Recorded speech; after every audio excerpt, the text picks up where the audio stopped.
Francine is expected to become a hurricane today, producing major impacts to areas like Louisiana and Mississippi, where we are expecting some life-threatening storm surge, hurricane-force winds, flooding rainfall, and the potential for tornadoes. So in today's forecast, we're going to break down exactly what you need to know about Francine, where it's going to be going, where will it make landfall, and also where the greatest impacts will be felt across the southeast. We are going to begin with what's happening with Francine right now, and overall, it does not look super impressive. Now, you might remember from yesterday, we had actually an emergency forecast yesterday afternoon because it looked like this thing was about to go crazy. But actually what happened is that we have a lot of dry air that's currently feeding in to the southeast side of Francine. And this has actually prevented some sort of rapid intensification from occurring, which was a big concern yesterday. The good news is that that was prevented, but we very easily could see that today, as dry air is not going to be nearly as much of an issue as this moves more to the northeast in the direction of Louisiana. Now, this is from earlier this morning. Just notice again a lot of convection on the west side and the north side. Here's your center. It's kind of hard to pick out because we don't really have any convection on the south or east side of Francine, but this is expected to become more organized throughout the day today, and we very easily could see this rapidly intensify, which is why you don't want to let your guard down. It is still a strong tropical storm as of at least the time of this forecast. It will likely be a hurricane by no later than this afternoon. Now, the National Hurricane Center does have 3 areas of interest across the entire Atlantic Ocean. We obviously have Francine, which is in the western Gulf of Mexico. It is a tropical storm, which is expected to become a hurricane today. And then back over in the main development region, we do have 2 areas of development. The orange one has a medium chance of developing, but it's overall not looking like any concern to the United States. The one I would watch a little bit more closely is this red area. Now, right now, it's not going to be impacting the United States anytime soon, but as this continues to track to the northwest, we could see this try to interact with some different features, and it actually could end up going more in the direction of the United States in the long term, or it could just turn out to sea. It's a big question mark. It is something, though, that we'll be watching for here over the next week or two. Now, this right here is the National Hurricane Center's cone of uncertainty over the next couple of days. And notice again a large wind field across areas just southeast of Texas. That is just tropical storm force winds. This is expected to again stay away from Texas. Only outer bands are really expected to hit the coast. As we go into tonight, we are expecting this to again intensify at least into a hurricane. That will probably happen again sometime this morning or in the early afternoon, but at like latest case, it would be tonight. And then as we go into Wednesday, this will be the potential for rapid intensification between about, tonight all the way through about Wednesday afternoon is when I think we'll have the potential for rapid intensification. When that exactly happens, and if it even happens, we'll make a big deal with this. We could be talking about either a mid to high level category 1 hurricane on landfall, or we could be talking about something as high as a low end category 3 hurricane upon landfall. It's going to depend on if this thing can get its act together today, and if it does quick enough, I think category 3 hurricane is definitely in play for Louisiana. A landfall currently is expected around 5 or 6 p.m. from the National Hurricane Center. Honestly, I think it'll be sooner than that. I think we're going to have a landfall sometime between 12 and 4 o'clock on Wednesday. Nonetheless, you should be prepared for landfall well ahead of time. Make sure that you're taking all your final preparations today anywhere across Louisiana. I do want to point out that the cone of uncertainty does continue to shift a little bit more to the east. We could see a landfall back over in southern or even closer to southeastern Louisiana, which is one thing that we are going to be keeping a close eye on today, is if it does wobble or change directions at all. And then as it goes inland, it'll weaken to a tropical storm by Thursday morning. You might be thinking the impacts are basically done by Thursday morning. Well, not necessarily, because we're going to continue to deal with rainfall that could lead to some localized flooding. But something I'm a little bit more concerned about is the tornado risk on Wednesday, Thursday, and even into Friday. That area that we're going to be watching for is mostly going to be from southeast Louisiana, back into eastern Mississippi, Alabama, western Georgia, maybe even western Florida, and then back into parts of Tennessee. Could get a couple or even a few tornadoes both Wednesday, Thursday, and Friday. I think if there is any tornado outbreak, it's more than likely to happen on Thursday, but I don't think this will be nearly as bad as what we had with Beryl. One of the greatest concerns that is going to come out of Francine will be the storm surge, and the National Hurricane Center is forecasting upwards of 10 feet of storm surge to be possible in Louisiana. Now, I do think that this will shift throughout the day today further to the east, as long as the track of Francine does shift, because a lot of computer models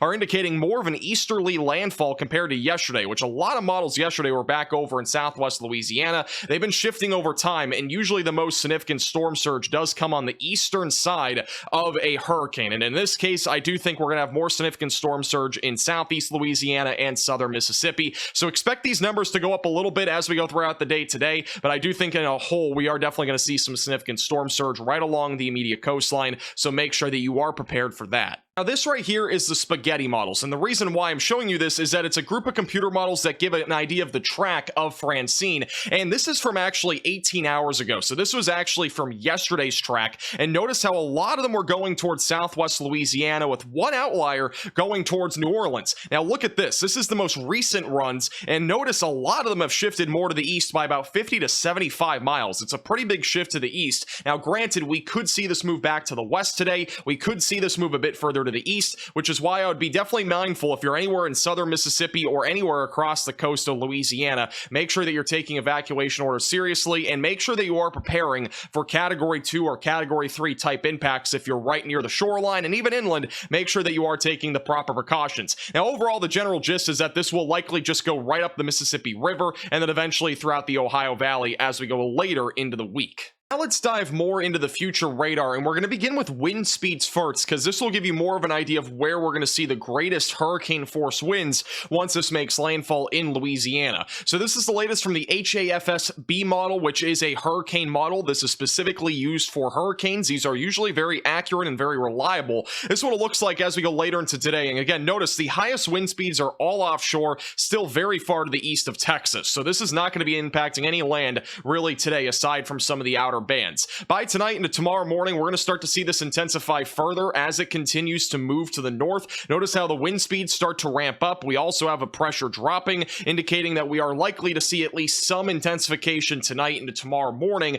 Whether that is rapid intensification or just normal intensification is still to be determined. There is a large range of possibilities before this makes landfall. This could be just a middle ground category 1 hurricane, or this could even be as high as a low end category 3 hurricane, depending on if and when it rapidly intensifies. As we get closer to Wednesday morning, so right around sunrise or so, this is approaching Louisiana, we'll start to see tropical storm force winds as we go into the morning hours. Hurricane force winds for the most part will still be offshore. This particular model indicating the pressure down to 966 millibars, which would indicate usually a category 2 hurricane. This is by the time we get closer to around lunchtime, it starts to make landfall. Notice how the hurricane force wind field is not super large, but it will be definitely impacting probably about a third of the coastline here in southern Louisiana, where there will be hurricane force winds ranging anywhere from 60 to upwards of 100 miles per hour upon landfall. And then as this moves inland, as we go later into the afternoon hours, we're going to continue to see tropical storm and perhaps at times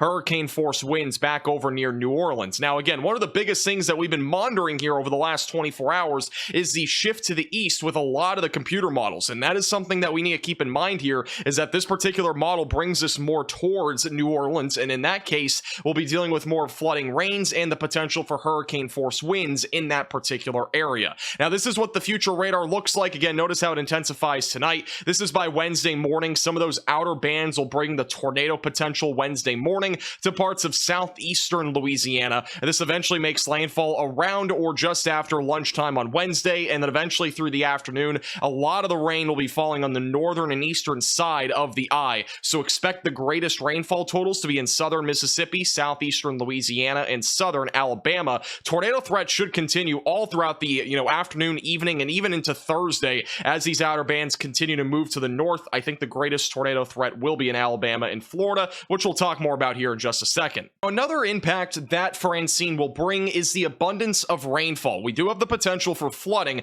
Now overall, a lot of areas up and down the Mississippi River back into Louisiana are currently forecasted to be anywhere between 2 to 6 inches of rain. That's the general idea. Now right near the coastline in southern Louisiana, that is where we could see some spots pick up as much as 6 to 10 inches of rainfall. Now overall, this is not nearly as bad as what we had with Hurricane Debbie back only a month ago. Debbie was forecasted to bring upwards of 30 inches of rain, though that never transpired. This is going to be a very fast moving tropical storm / hurricane over time, and so this is not going to produce nearly as much rainfall. But the good news is that this is going to bring a lot of drought relief across areas in the Dixie Alley and is even back through the parts of the Ohio Valley. As a reminder, we will probably be live either today or at least tomorrow for landfall, so make sure that you are subscribed to the channel and click the bell icon down below so you're notified if and when we do go live for coverage on Francine. Thank you so much for watching. Make sure to like the button down below and subscribe if you've not already.